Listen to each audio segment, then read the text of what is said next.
ভাঙড় বিধানসভার অন্তর্গত চালতাবেড়িয়া অঞ্চলে খবর পাচ্ছি তৃণমূলের পার্টি অফিসে আগুন লাগিয়েছে। তৃণমূলের নেতা শওকত মোল্লা সাহেব আমাদের আইএসএফের নামে অর্থাৎ আমাদের নামে দোষ দিচ্ছে। এটা তো পুরাতন গল্প, এই ধরনের গল্প উনি অনেক আগে করে নিয়েছেন।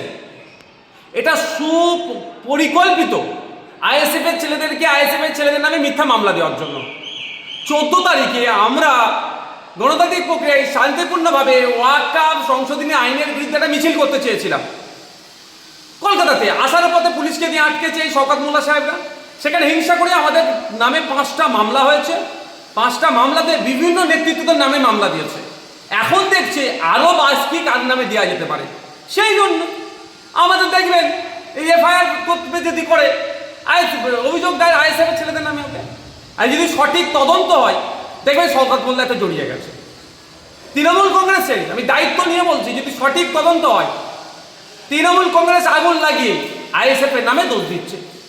এখন আমাদের ছেলেদেরকে প্রশাসনের লোক পক্ষ থেকে যে সুমোটো করে যে মামলা দিয়েছে একাধিক ছেলের নামে, একাধিক নেতৃত্বদের নামে, তা তো আটকে রাখতে পারছে না। এই ধরনের ঘটনা এরা 2-4টে আরও হয়তো ঘটাতে পারে, আইএসএফের নামে দোষ দিতে পারে। তবে আমরাও দেখছি পুলিশ নিরপেক্ষ তদন্ত করুক। যে আগুন লেগেছে সত্যি যদি তাকে গ্রেফতার করা হয় দেখবেন, আমি অন ক্যামেরা বলছি, সে তৃণমূলের। এবার তাকে কে আগুন লাগাতে বলেছে তৃণমূলের বড় নেতারও নাম চলে আসবে যদি সঠিক তদন্ত হয়।